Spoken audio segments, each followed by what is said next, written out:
Welcome to another edition of Smart Chat here on YouTube.com.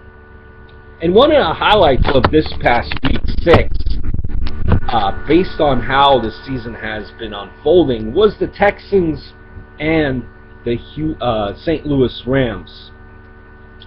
Texas St. Louis Rams was one of the highlights, at least for me, for this past week in week 6, being that so far the NFL season has been unpredictable. Case in point, or things are not going the way people have planned them. Case in point, the Chiefs are undefeated after this week. Giants, on that hand, are winless. Jets are at 500. Texans were projected to be on the top of the division. Not only on top of the division, they were favored to be contenders for the Super Bowl championship, the Vince Lombardi Trophy. But the way it's been unfolding coming into this week, they were 2-3, and they were farthest from that. Matt Schaub, who has argued has had a terrible season so far, been throwing INTs, interceptions. This past week, stories circulated that fans, angry fans as it was put, paid a visit to Matt Schaub's house. Schaub downplayed it, saying that it was a little bit blown out of proportion, that it was really, not that serious. So who knows what the story is.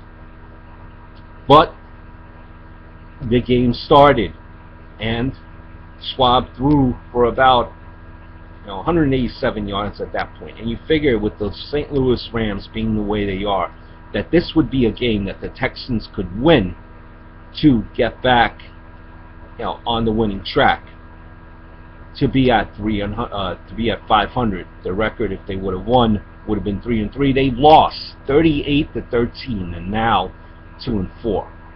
But Schaub, who at that point threw at 87 yards, went down with a leg injury, and this is why kind of shocking. You don't expect it from from Houston. You might expect it from Philly, from New York, Chicago.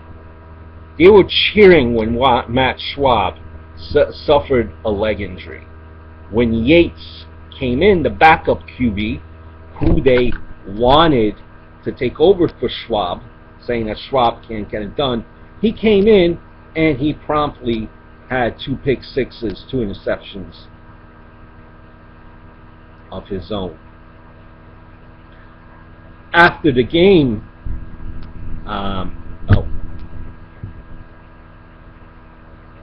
wideout Andre Johnson, saying that it's despicable. And it is despicable. I never understood why fans boo when a player is down. And you don't know what type of injury the player has. Regardless of what type of injury, the player is hurt. You should not boo. This is his livelihood, his health. Saying that, Johnson said, disgraceful, despicable, can't believe what he's seen out there. So now the Texans are 2-4. Interesting to see what will happen with Schaub. Yates is not the answer, Texan fans. Who's to go? Usually in this case, it's either the quarterback or the coach, usually when things start going wrong. Interesting to see what will happen, and if the Texans could turn this around. Here's some of the highlights for the Texans. Schaub, 15 of 21, 186 yards, no TDs, no INTs. Tyler Yates, who came in for you, 12 and 17, 98 yards, 2 INTs. Foster had 20 carries for 141 yards.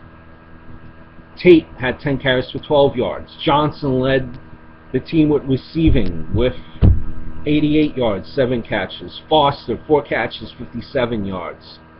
Hopkins, 3 for 47. Tate, 3 for 16. So on and so forth.